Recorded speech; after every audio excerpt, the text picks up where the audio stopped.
You stand on the shore of the ocean watching the tide come in. You sense the call of the sea beckoning to take you in further.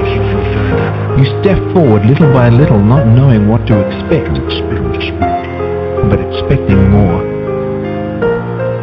You keep going as the ocean calls you to enter in to deeper waters.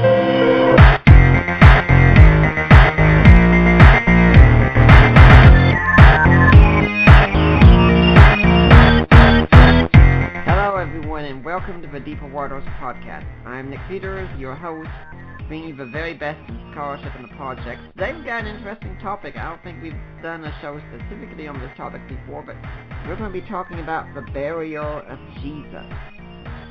And with that, I've got my friend Greg Monette here, who I understand is doing his PhD research on this topic. Now, who is he? He's the Canadian representative for Faith Life Corporation, the makers of Logos Bible software. Logos serves over 2.5 million customers and employs nearly 500 people at their head office in Bellingham, Washington. Greg recently became an author for the first time with the release of his book, The Wrong Jesus: Fact, Belief, Legend, Truth, Making Sense of What You've Heard. Greg earned his Bachelor of Arts degree from St. Mary's University in Halifax, Nova Scotia, Canada, and attained both his Masters of Divinity and Masters of Arts in Theology degrees from Acadia University's Divinity College in Wolfville, Nova Scotia, Canada. He is currently writing his doctoral thesis in the field of Christian origins through the University of Radboud, Netherlands, under the guidance of John van der Waart and Michael Lacona. His dissertation is on the burial of Jesus in ancient Jewish burial practices. He is a student member of the Society of Biblical Literature. He has lectured in Canada, Israel, the UK, and the US. And he's a deeply passionate Canadian hockey fan who loves to read, travel, and spend time with his best friend and wife, Julie.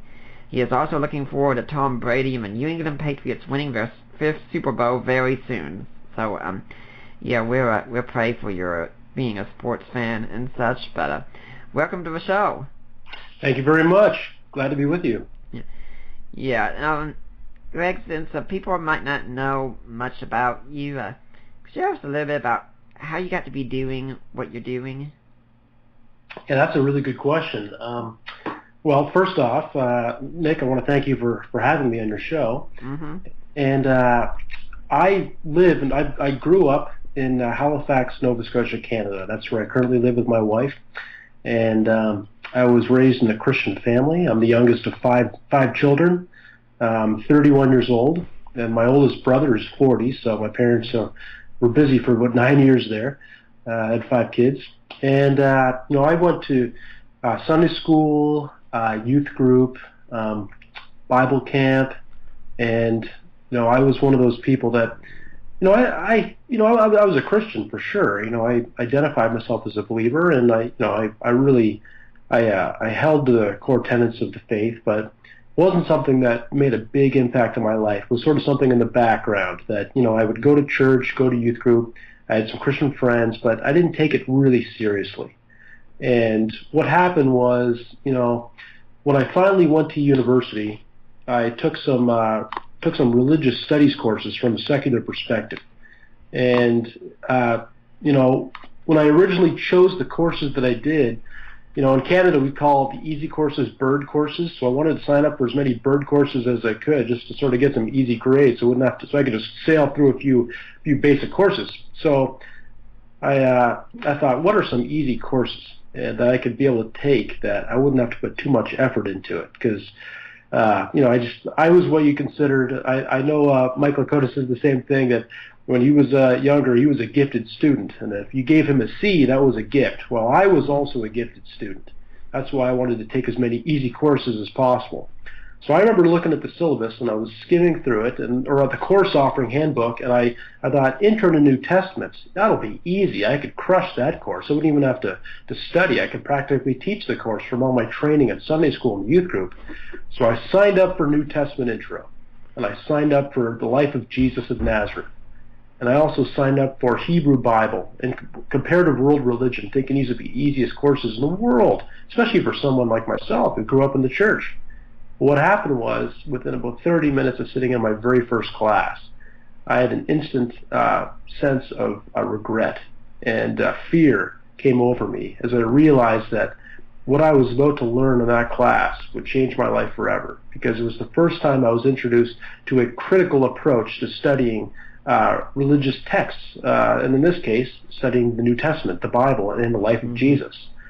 So when I sat in these classes, the first day of class, we had to open up our textbook, and my textbook for introduction to the New Testament was the New Testament introduction by a guy named Bart D. Ehrman. And so I cracked open the textbook, and I thought, I thought this will be a good class. It'll be wonderful. It'll be, straightforward. And the guy, the textbook obviously will be written by someone who's probably a good evangelical Christian like myself, who will reaffirm what I believed. And it was anything but. And it was what happened was sort of my nonchalant approach to my faith. I was at a crossroads when I got to university, because I was taking these courses that were tearing apart my faith before me and my belief system in a critical fashion, and I didn't know how to respond to it. And it was the first time in my life that I had a lot of doubts. Doubts flooded my mind and my soul, and I was really, really struggling. And it took a number of years. And the reason why I became interested in theology and New Testament and apologetics is because my own faith depended on it. Right. I was either going to leave my faith, become probably an agnostic, not an atheist, because I think I would have still believed there was some form of higher power, but I was either ready to leave Christianity, or I was going to really struggle and try to find out whether I believed it or not. So what I did was I started to research the historical reliability of Christianity. And I came to the point that, I realized that there are thousands of questions that one could ask about their faith to see, that are good questions to ask. But I needed to find out, is there one question that if I get the answer to this question, it makes or breaks my faith? So sort of the shortcut, that I could sort of just go to that, and I could spend my energy on that one question. And I realized, without looking too hard, that question is, no surprise, is, did Jesus of Nazareth rise from the dead? And that was the question for me. I personally have no problem living with a lot of tension in my faith. Does the Bible have discrepancies? Calvinism, Arminianism, complementarianism, egalitarianism. Did God create the world, 10,000 years ago, or over hundreds of millions, if not billions of years through macroevolution? In the end of the day, if Jesus rose from the dead, the answers to those other questions do not impact whether my faith is trustworthy or not. Greg, yeah. Yeah, so I was listening to all that, so I thought you were done. But yeah, no, it's okay. As I was listening, I was saying, there was a great lesson there for all these parents out there who are saying, I'm raising my children up in Sunday school every day. I'm taking them to youth group. They are going to be fine when they get to college. They're not, are they? No, they're not fine at all. Mm-hmm. But to be fair to parents, there's not a lot you can do other than pray for your kids, but also try to introduce them to apologetics and a critical way of looking at the Christian. Critical doesn't mean skeptical, by the way. That's really important to keep in mind. The word critical and skeptical oftentimes gets conflated by many people today. They think that being critical means you need to be as skeptical as you can be about any belief system. That's simply not true. Right. To be critical is to try to scrutinize something to see if there's a basis to it. That doesn't mean you stop believing it. It means to see if you can bolster your belief system to see if it stands up. Skepticism means it's considered guilty until proven innocent. That's a bit different. So what was your question again? So yeah, are children safe today, and can parents relax just knowing if I brought my kid to church they're going to be okay? No. First off, you need to live out your faith in front of your kids. And second of all, you should introduce your kids to a critical approach of understanding the faith from a young age. And don't be afraid when your kids go through that time of struggle and doubt, and let them go through that time, because it'll probably happen to most people. Mm-hmm. Well, Greg, we're going to be talking today about the barrier of Jesus mainly. Now, last year there were 2 books that came out, How Jesus Became God and How God Became Jesus. And we had 3 of the authors at one time on How God Became Jesus on the show. Charles Heer, Michael Bird, and Chris Tilling were all on here once. And we had another author on previously. I think someone you know where, Dr. Craig Evans, was on. That's right, yep. And so one of the things that Ehrman talks about in his book was he came to the conclusion that Jesus was not buried, per se. I mean, not like buried in, say, the tomb of Joseph of Arimathea, not of your burial in a tomb of sorts. You wrote an article about how Bart Ehrman gets Jesus' burial wrong, and I have heard that Craig Evans pretty much says it's absolutely certain for us that Jesus was buried, that to think otherwise just seems so preposterous in many ways. I don't remember his exact words, but he treats it as a certainty. What do you think? Well, first off, it's a great question, and when the first time I ever heard of the idea that Bart Ehrman didn't think that Jesus was buried was actually before the book came out. I saw Bart, who I know personally. I saw him at Baltimore at the Society of Biblical Literature meetings. I think that was 2 years ago, if I'm not mistaken. I'm not sure the exact date. It may have been 2013. In any case, I met him at the book stall. And if you've ever been in the Society of Biblical Literature meeting, it's a Bible geek's heaven. You walk in there. There are hundreds of thousands of amazing books and at great bargains, and it's a fantastic place to go. Your mouth will water when you look at how many great resources are for sale. But I met Bart in one of the book stalls, and he actually put that idea out there when I was chatting with him, and I thought he was kidding at first. I thought he was joking because, since John Dominic Crossan, a long time ago, I think over 20 years ago, put forward the argument that Jesus was most likely not buried, but instead probably thrown in a ditch, picked apart by wild dogs or carrion crows. And since that time, virtually no scholars in the world uphold that view anymore. And then Bart has sort of repopularized it in his recent book, How Jesus Became God. In fact, here are 2 quotes that Bart uses. He says, "I think both views, referring to Jesus' burial in his empty tomb, are unlikely." And another quote, that was on page 7, and on page 151 he says, "In my judgment, we cannot know that Jesus received a decent burial and that his tomb was later discovered to be empty." Now, for me, there are a number of problems, and I would actually direct anybody who wants to know more about this to check out my blog article at gregmonette.com and check out, I wrote 2 blog articles, and I wish I could recall everything that I wrote in the blogs, but, as the old joke says, I used to have a photographic memory, but I ran out of film a long time ago, so I can't remember everything I said, but Ehrman makes a number of mistakes in his argument in that book, How Jesus Became God, and he argues that he doesn't believe the evidence is strong enough for the burial of Jesus.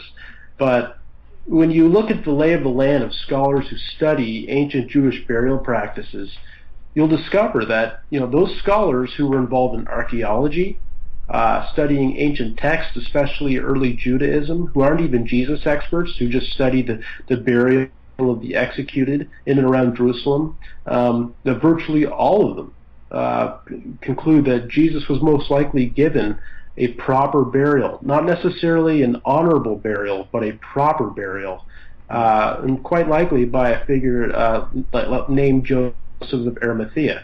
I mean, first of all, Ehrman argues in both in the New Testament Introduction textbook that I used at St. Mary's University and in almost all of his other writings that the criteria of authenticity, which Ehrman adopts, that they can be used to apply to ancient texts so whatever pops to the surface using these criteria raises the plausibility that the event in question took place. And one of those is the criterion of multiple attestation, which is used by many historians, not just New Testament historians, to look at ancient texts and ancient events.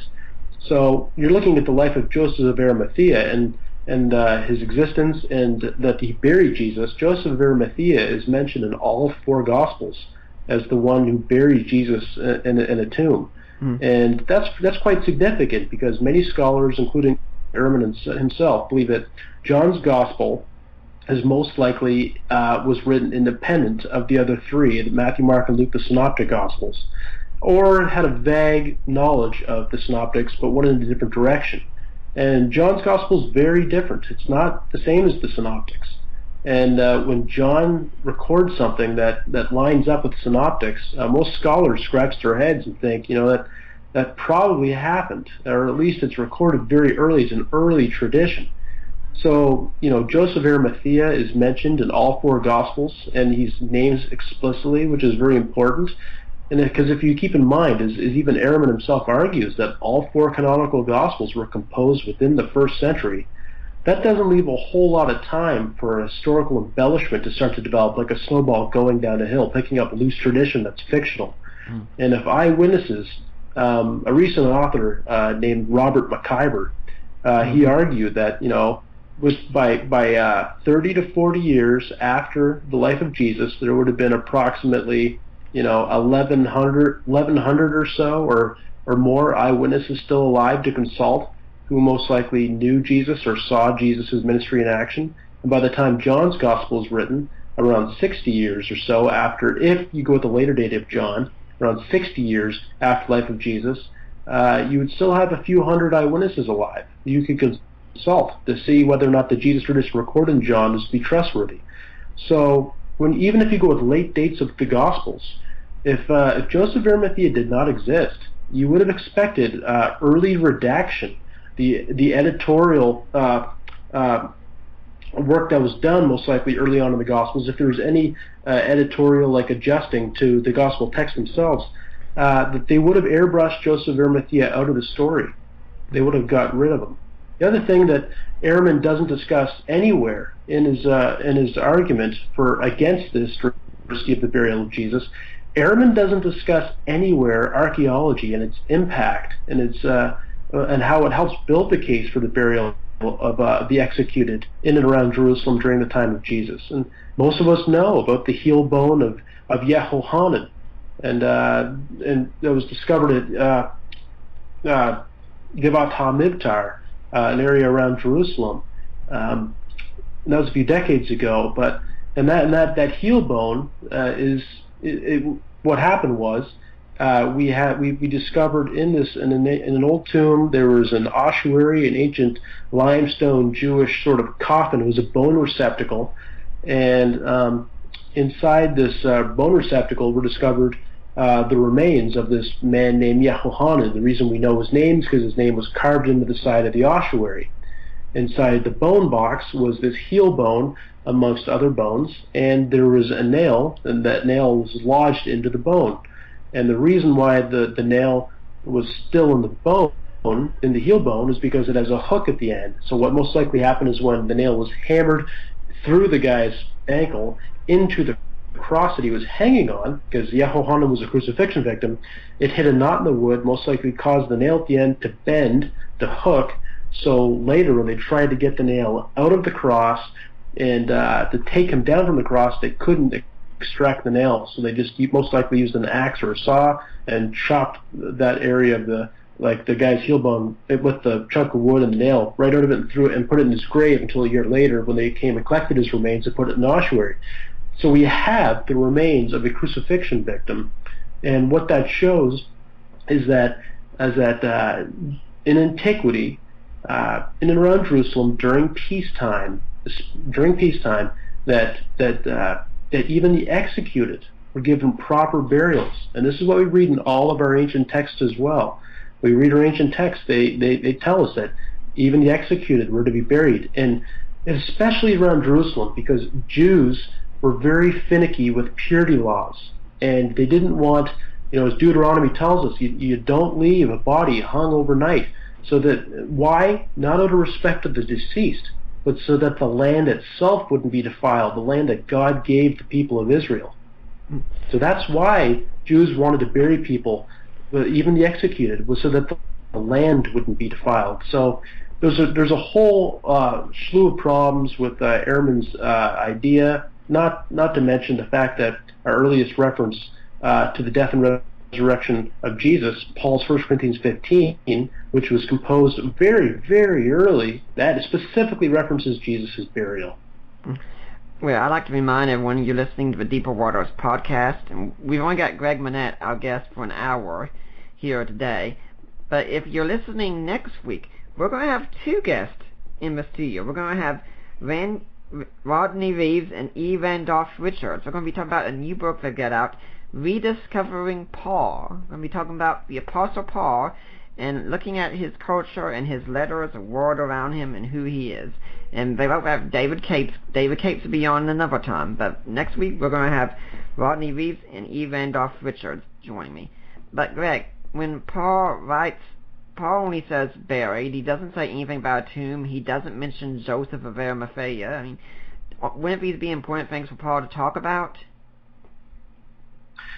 Well, that's a fair question, but if you look at 1 Corinthians 15 as a whole, Paul omits a whole lot of things in there. And the purpose of 1 Corinthians 15 was not to give a detailed, long history of what took place.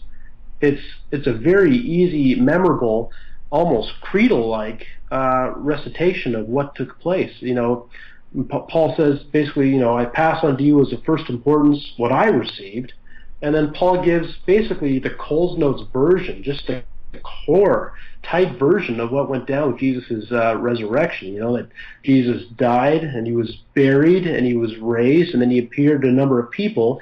But even all the people that Jesus appears to, it's not an exhaustive list in Paul. It's basically, you know, he names groups of people, and he names James and Peter, the two people that Paul himself met. And I think Paul does it on purpose so that it anchors it an authoritative tradition from the leaders of the church, both in Jerusalem and then, you know, that's James and Peter, who's the top apostle. But that's a really abbreviated list. You know, if Paul wanted to give more of a history, he would have wanted a length, and he would have given more of a narrative. But it's not really a narrative. It's more like a tight Coles Notes version of what happened. The fact that he references the burial at all, to me, is very interesting. The fact that he didn't just say Jesus died and he was raised, you know, I think that's very significant. Mm-hmm. Because, you know, if Jesus wasn't raised bodily, if it was just an apparition, or if it was just you know, some form of they experienced Jesus in a spiritual sense, you know, more like almost like a, you know, like a ghost story, or somebody sensing that their relative is in a good place. You know, there's no reason that Paul would have specifically referenced the burial. He would have just said he died and was raised. As soon as Paul references the burial, in your mind, the physical corpse of Jesus is in the mind's eye. And I don't think there's any way around that.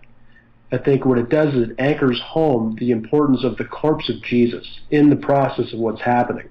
So Jesus has died, and then he's buried. Okay, so they're taking the body down from the cross and burying it. You don't bury a soul without a body. You don't bury just an apparition or a spirit. So it's not like, you know, Jesus is still on the cross and then something else is being buried. No, the actual corpse of Jesus is removed from the cross, put into a tomb of some sort or some form of burial, and then later on, whatever happened to that corpse, it's raised, and then Jesus appears to a number of people. So, you know, although your question's a good question, you know, 1 Corinthians 15 also doesn't reference Jesus' appearance to women. Mm-hmm. It doesn't really give any locations of where the appearances took place. It's very tight. It's very succinct, and that's on purpose. Mm-hmm.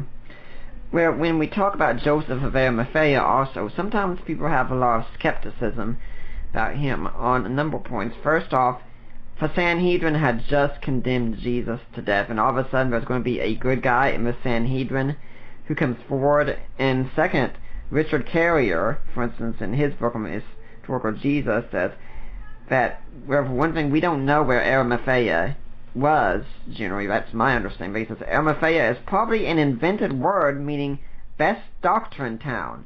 Ari being a standard Greek prefix for best, math being the root of teaching doctrine and disciple, and aya being a standard suffix of place. So, what do you think about all this? I mean, can we really believe Joseph of Arimathea was a historical figure? Absolutely. We don't know where most people from history were from. In fact, almost virtually every person in history who existed in the past, we have no record that they even existed, let alone what towns they were from. The fact, if you actually look at some of the criticism of the work of Richard Carrier in the past, and first off, I haven't studied everything that Carrier is written, and he does hold a PhD, and he but Carrier has very creative, fantastical views on how to interpret ancient texts. He thinks there's a parallel for just about everything, and when you speak to, and not to use the fallacy of authority, where but if you actually speak to critical historians who study historical Jesus and the Bible, you'll find almost none that will adopt Carrier's views. They're just not adopted or picked up. The problem with Carrier's views is that, some scholars actually have some idea of where Arimathea was. Maybe it was the town of Ramathaim. If you look at commentaries, they'll actually give a few options. But just because we don't know exactly where the town was, my question is this. My thinking is, how stupid would it be to give a fictional name for a town where a person was from in a first century text that was read by first century people in and around Roman Palestine, read by Jewish people who know the geography, who know what towns are called, and know what the popular names of the day are, and make up something fictional so that they would know that it's fictional. That would have hurt the credibility of the Jesus movement right from the start. If the New Testament authors created fictional towns and tried to, that just doesn't make any sense. When you look at what the church fathers or early commentators in Scripture say, as far as I'm aware, none of them have any doubt that Joseph of Arimathea existed as a figure of history. That's a modern skeptical view that only popped up recently. So I don't really see anything at all in favor of what Carrier argues there.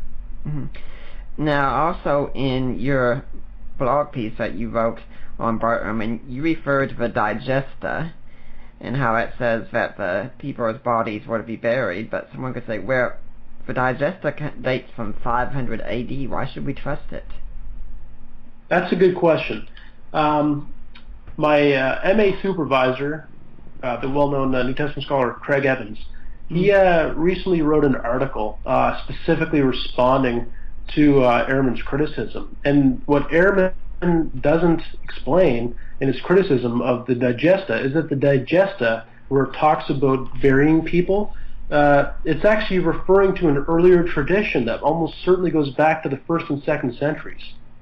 So it's like when you're using Eusebius, and Eusebius cites somebody earlier, church historians will accept that as an earlier tradition being cited by Eusebius. Same thing with the Digesta. It's actually referring to an earlier tradition that goes back further. Now the thing is that it's not like the entire argument is based only on the Digesta. Right. It's a cumulative case. It's like, if the only reason I believe that Jesus was buried is because of the Digesta, which, by the way, I only learned about that in the last couple of years, right, then we'd have a pretty flimsy argument, because we'd be basing something on a later text, which I think is based on earlier tradition, and most historians do believe that as well. But even still, it would be kind of hard to hang it all in one argument. The fact that we have archaeology, and I'd like to speak a little bit more on archaeology, maybe in a few moments, because we don't just have the heel bone of Yehohanan. We have quite a bit more. So we have archaeology, we have other ancient texts, we have the prevailing Jewish view that goes from the Old Testament, from Deuteronomy throughout the Old Testament, that even the enemies of Israel were to be buried before the sun would go down. That's throughout the Old Testament, and even in the Dead Sea Scrolls, it talks about making sure that those people that die in battle were buried before the sun would go down. And we see this all the way in through the Mishnah. The Mishnah talks about burying people. It's very careful. There's a lot of Jewish writings about making sure that burial was done properly. so that it was done according to God's law, and that the land was not defiled. Once again, it was not out of respect to the dead person, because if they were executed, they most likely deserved their fate in some sense. Mm-hmm. But it was that the land wouldn't be defiled. So, the argument that Ehrman makes that against the digesta, sure, I mean, if that's all we have is the digesta, well then, yeah, maybe we should be quaking in our boots. Maybe Jesus wasn't buried. But the problem with that is that it's ignoring archaeology, other ancient texts. It's ignoring the Dead Sea Scrolls. It's ignoring the first century Jewish culture, especially during peacetime. I mean, just think about it. Mm-hmm. Think about if Jesus, or if anybody, forget about Jesus for a moment. Let's just picture, Jerusalem. I was just there a few months ago for the fourth time. I've been in Israel 4 times now. Picture ancient Jerusalem, and then just outside the wall, during peacetime, and this is during Passover, you have a Jewish high holiday. You have dead bodies strung along the road on various shaped crosses or hung, and then they expire, the people die, and then crows or wild beasts or dogs start taking chunks out of the body, and then a bird can take a chunk out of a body and then fly over the wall. Think about it. Imagine if the bird dropped a chunk of the body onto the temple, precincts. I mean, that would just be disastrous. That would make the temple precincts impure. So even the threat that the remains of a piece of a corpse could enter into the city of Jerusalem during a high holy holiday, that would be absolutely atrocious, and the Jewish religious leaders would not have been in favor of that at all. Mm-hmm. So it was once again, it's to keep the land pure so that it wasn't defiled. So I think it's absolutely ridiculous. So you're talking about these archaeological discoveries other than the crucified victim that we know of. Okay, what are some of these other archaeological facts that show us that Jesus was buried? Yeah, well, this is really interesting stuff. During my first, during the first time I went to Israel was in 2000. I think it was 2010 with my wife Julie. And then I've been there 3 times since, and all 3 times have been with Dr. Craig Evans and a number of other students, so who've become friends of mine.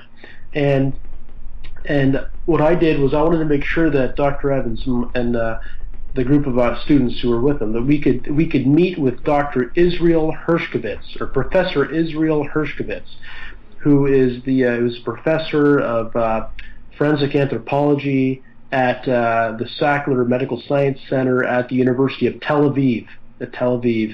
And what his job is he's the one, whenever they find ancient bones in ossuaries or tombs, or if they're doing an excavation, they uncover bones, even animal bones, in and around Jerusalem, that they're sent to him. He's the one that takes a look at them and studies them to see what the cause of death was.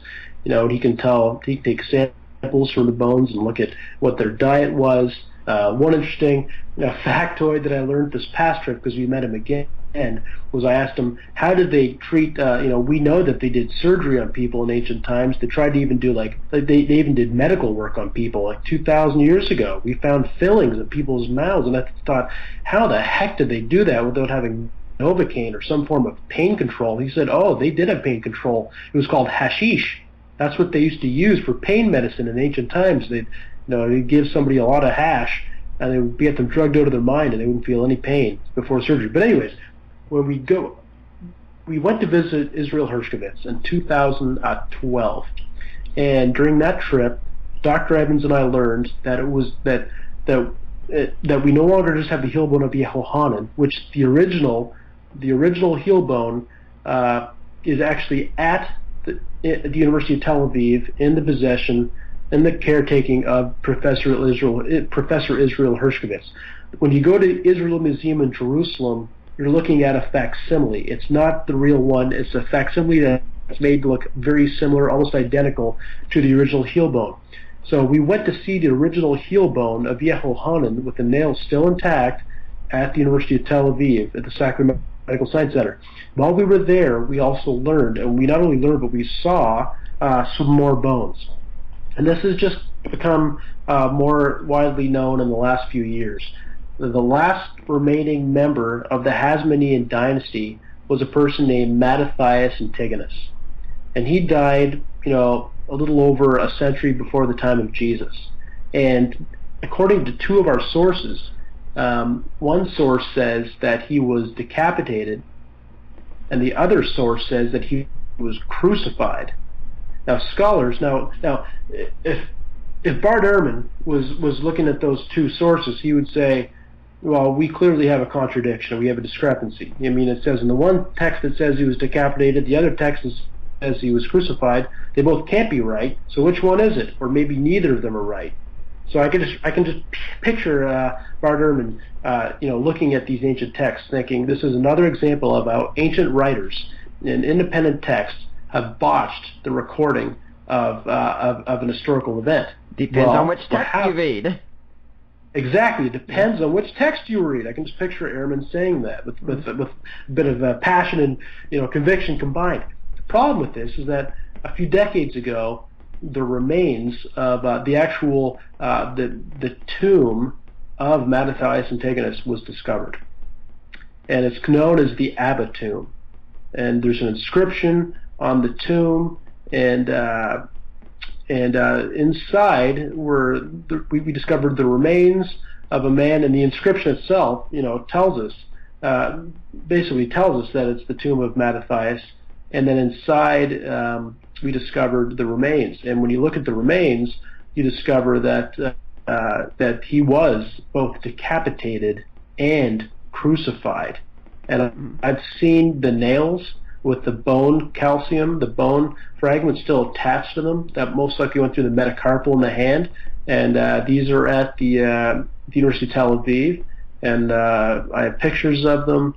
And I saw the mandible bone, which has the chop through it. So when he was decapitated, the most likely the axe came through and sliced through, and it probably took a few slices, but it went through his mandible bone.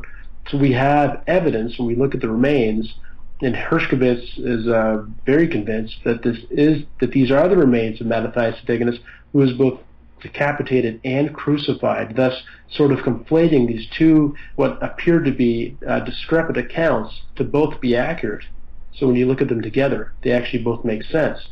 So, but what does this tell us? It tells us that even 100 years or so before the time of Jesus, that people who were executed, that their remains were allowed to be given proper burials, that they were not left, their bones, those who were executed were not thrown in ditches to be picked apart by wild animals, that their remains were properly collected and given proper burial.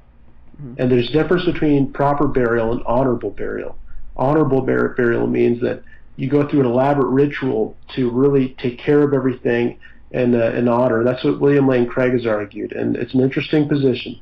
And other scholars believe it's a proper burial, not honorable burial, which would mean burial in your family's tomb in a place of honor, but rather a proper burial in maybe a common grave before the sun would go down, given the proper due process that was allowed in burial. So that's the difference in honorable and proper burial. So most scholars believe Jesus was given a proper burial, but not an honorable burial. But that debate is still going on, and might continue to go on. So we have the remains of Yehohanan, who was crucified from the heel bone with a nail in it. We also have the remains of Mattathias Antigonus.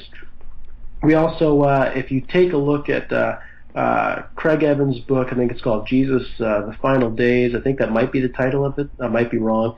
It's co-authored with N.T. Wright, and it's a small little book. And in a chapter on there, The Silence of Burial, Dr. Evans shows all the evidence we have for people who were decapitated. We have a number of examples of people who were buried in and around Jerusalem and outside in the land of Israel in the first century, people who were decapitated and who were executed, but these people, they were all buried as well. And so we actually have no evidence right now that I know of that suggests that people who were executed in and around Jerusalem weren't given burial in some form. So a common grave, a pit, like basically just even a trench grave would have been acceptable as long as it's covered over. Mm-hmm. But what Ehrman and Crossan and a few others have suggested is that Jesus was either left on his cross so that when people would walk by, they'd see him still hanging there, his dead corpse. So in other words, a sign, don't mess with us, or this is what could happen to you. Or Jesus was likely thrown just into a ditch without even being covered over, maybe just a little bit of lime, and then picked apart by animals. So these views are totally untenable that don't that almost no scholars hold today. In fact, even Bart Ehrman, he hired Jody Magnus, who's a world-leading archaeologist, who I met this summer in Israel at her dig site in Hukok, and she's written many articles on burial in the first century, Jewish burial, and she is convinced without a doubt that Jesus was given a proper burial, and she's not a Christian. She's a Jewish scholar, and she records in her books that she believes Jesus was given a proper burial, and the New Testament account of the burial lines up with exactly what we would expect when we look at ancient Jewish texts and archaeology. And what's funny is that she teaches her office is in the same hall that Dr. Ehrman's is at the University of North Carolina, Chapel Hill, but he doesn't cite her once in his book where he discusses that Jesus wasn't buried. And she's a world authority on the burial of Jesus. Ehrman also doesn't cite Craig Evans. He also doesn't cite Byron McCain, who's one of the leading experts in that topic. He doesn't cite Eric Myers. There's almost no scholars. He doesn't cite Rachmani's catalog. He doesn't. It's basically just the people like Crossan and a few others, and that's it. Ehrman doesn't. It appears that he didn't do his research very well, because all the authorities he leaves out. He doesn't even explain that they're wrong. He just ignores them completely. Well, I just did some checking. The book is Jesus for Final Days, What Really Happened, by Craig Evans and N.T. Wright. But I'd like to remind everyone that what you're listening to is the Deeper Waters podcast, and it's supported by listeners like you. And as you know, we're always in financial need, and we could really use your help here. Now, if you want to give, go to our website at deeperwaters.ddns.net, and you click on that link there, and it'll help support the work of Deeper Waters Christian Ministries. And when you do that, you can make a donation to us. There's a link there. It takes you to Risen Jesus Ministries. You make the donation there, and then you contact me or Debbie and Mike Lacona, and you let us know about the donation, and we'll make sure that we get it, and it will be tax deductible. And if you want to also, you can go to the Amazon store and buy some of the ebooks that we have for sale. And you can also go on our site and click on the link for Premier Jewelry. And code word love, and then contact me or Lena Clester about your purchase. And if you've entered in the code name Deeper Waters there as well, 25% of what you purchase will go to us. So yeah, guys, you can get your lady something really special and support a ministry at the same time. Now, Greg, do you have any organization you'd like to encourage people to donate to? Well, no, I don't, but instead I'd like to just remind people that my book, The Wrong Jesus, Fact, Belief, Legend, Truth, Making Sense of What You've Heard, you can purchase it online at Amazon or most likely at your local Christian bookstore. And you can check out the table of contents online. It's published by Nav Press and endorsed by Lee Strobel, Peter Kraft, Gary Habermas, Paul Meyer, Darrell Bach, David Wenham, Mike Lacona, Mike Bird, amongst others. And if you want to check that out. But I just want to take 2 minutes and talk about one of the number one tools that I've used to help me do my research, and it helped me. It sped up so much time when I was writing my book, and right now as I'm working on my doctoral thesis, it's been absolutely a godsend. And now, just let me say this up front. I do now work for Faith Life Corporation, the makers of Logos Bible software, but I was using it before I even worked for them. And I'd just like to say that one of the best resources someone can have for doing apologetics, or even just for studying the Bible, is Logos Bible software. And the reason why is it gives you instant access to virtually every English translation of the Bible in all the original languages, Greek, Hebrew, Aramaic. So you can see the original words behind the text just by scrolling over the English Bible in the software. The original language will pop up. So the word that was translated in English, you'll be able to see the original language, and you can drill in deep to see what the etymology of the word and its history and how it's used in the Old Testament and the New Testament and other Jewish literature and Greek literature and classical literature. And it also comes loaded with commentaries, dictionaries, encyclopedias, maps, everything you'd want to have as a resource to be able to find out answers quickly. Even looking into the question of whether Jesus was buried, raised from the dead.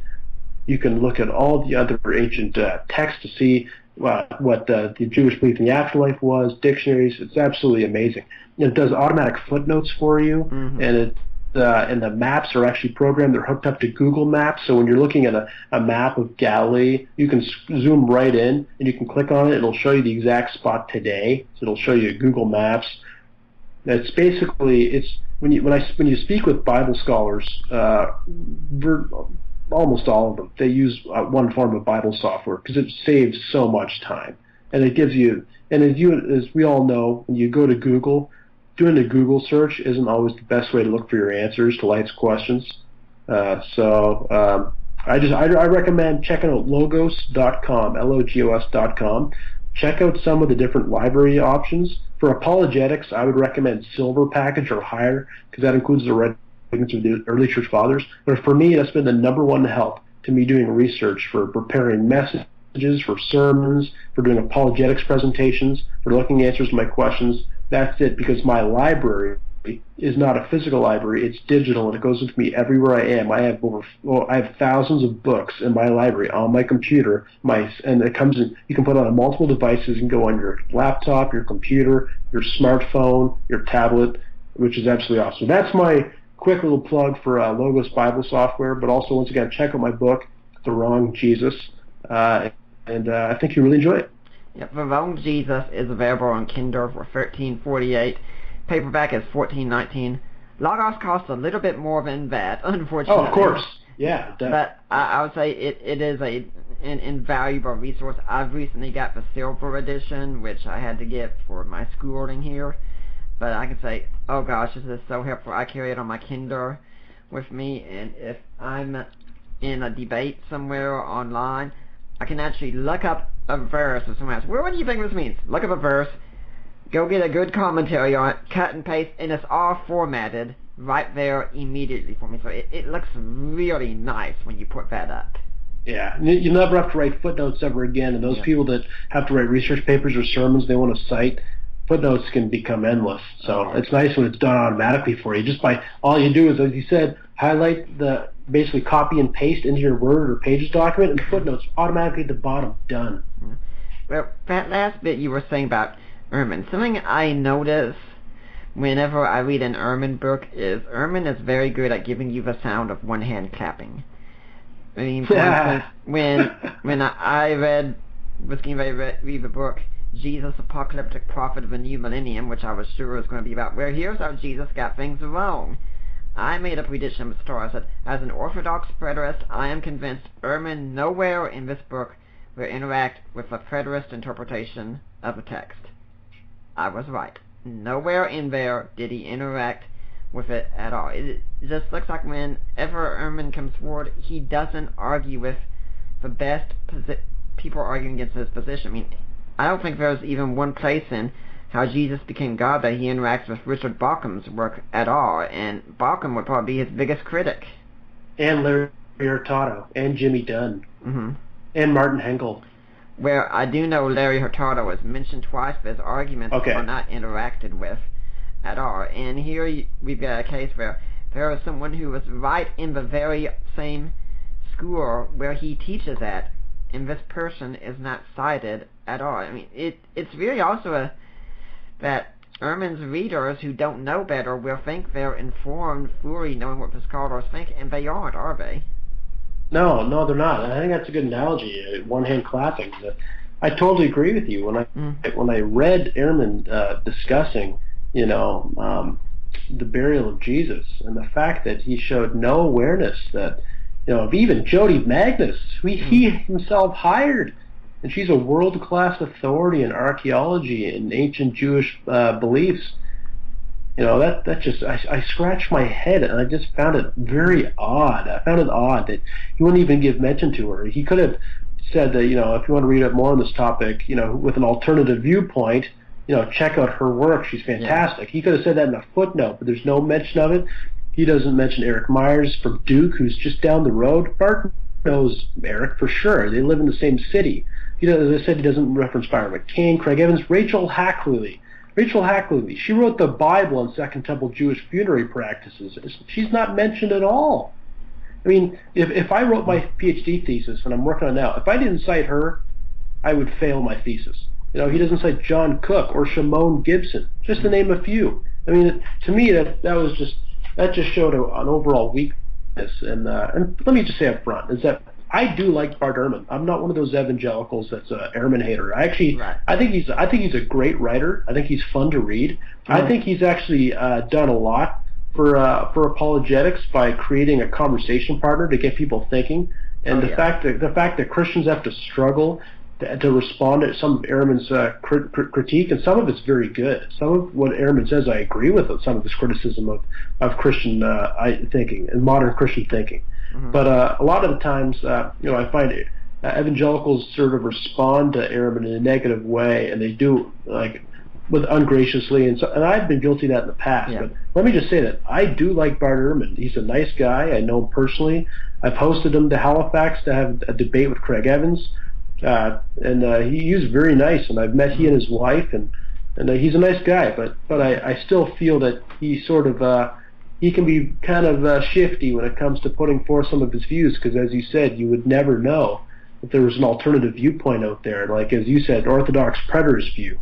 When I get a new book, I go to the bibliography. I mean, if this is a scholarly book, such to argue against the position, or even just a basic apologetics book, I go to the bibliography and I look and see, are you citing your best opponents out there? Exactly, and that's what you do. That's what good scholars do. You have to do that. Yeah. I mean, let me just read one quote by Jody Magnus in her article, Jesus' Tomb, What Did It Look Like? And it's published by, edited in a volume by Herschel Shanks, titled Where Christianity Was Born. It's from 2006. She says this. She says, today, many scholars believe that since crucifixion was a sadistic and humiliating form of corporal punishment reserved by the Romans for the lower classes, including slaves, that Jesus died a criminal's death on the tree of shame. John Dominic Crossan, for example, argues that Jesus would not have been buried at all, would have been eaten by dogs. In my opinion, the notion that Jesus was unburied or buried in disgrace is based on a misunderstanding of the archaeological evidence and of Jewish law. I believe that the gospel accounts of Jesus' burial are largely consistent with the archaeological evidence. The gospel accounts describing Jesus' removal from the cross and burial are consistent with archaeological evidence and with Jewish law. I mean, that's quite a quote. Mm-hmm. But what would you say about some people who say, well, I'm still suspicious because I think the burial is just setting us up for the resurrection account. That's why I question it.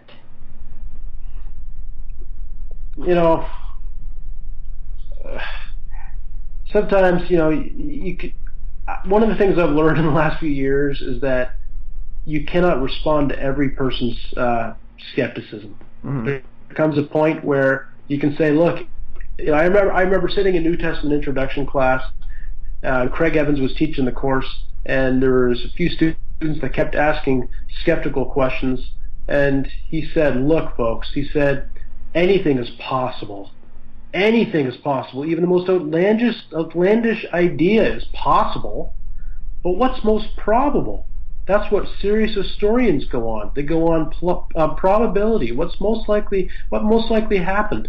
Is it possible that that the New Testament included many references to the burial of Jesus, only so that it would eventually get to the resurrection? Sure, anything's possible. Is that probable? I don't think so at all. I think that's quite unlikely. I think the fact that the burial of Jesus is actually described in quite a bit of detail in the process of what happened, I think that the fact that when we look at it, it lines up perfectly with what we know of Jewish law and Jewish burial practices, especially the burial of the executed, I think that the New Testament stands up very fine, very well. Even, and I don't think it's just because the resurrection follows. Mm-hmm. But but once again, anything's possible, but what's probable? I think when you look at the lay of the land, you look at what both Christian and non-Christian scholars studying ancient Jewish burial and the burial of Jesus have said, the fact that almost none of them have any issue with the burial of Jesus, and I don't think I know of any scholar that's made that argument that the reason why the burial is included is just to build the resurrection case. I find that kind of weak. Mm-hmm. Well, Greg, it's been great having you on, but unfortunately the hour is coming to a close. I suppose there are some people though who do have some more questions or maybe want to find out more about you and your work. Do you have a blog or a website or an email they can go to? Yeah, I would recommend checking out my website, gregmonette.com, GregMonette.com, and I have a blog on there. I haven't written anything recently, but I have a number of other articles that have been posted before, over a dozen, and two of them are part 1 and part 2, Why Bart Ehrman Gets Jesus Burial Wrong. And I explain in detail why I believe Ehrman misunderstands the history and ignores the archaeology and modern scholarship. And so I would check that out. And also, I'm on Facebook. If somebody looks up Greg Monette, and I'm sure they'll find me on Facebook. And I'm always interested in having a conversation with someone through there. And so that's the best way to get in contact with me. And also, if somebody really wants to get a hold of me, then just work harder. Contact Nick, and Mm-hmm. Nick can help you out, put you in touch with me. So Sure. That's pretty much it. Now, Greg, do you have any final words you'd like to leave with the Deeper Waters audience today? Yeah, I do. I just want to say to anyone out there who is struggling with their faith, who has a lot of questions that are really bogging them down, let me just say that I do not believe that the search for truth will threaten your faith. It's actually done the opposite for me. Aspects of my faith in the last few years, they've changed for sure.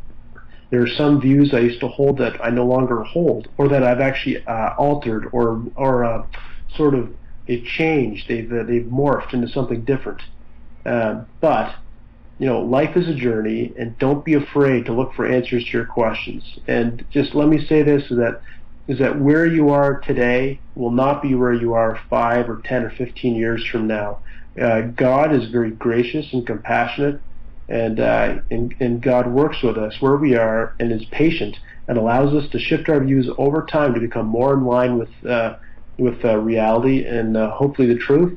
And I do not think for one second that I am done changing my beliefs about God.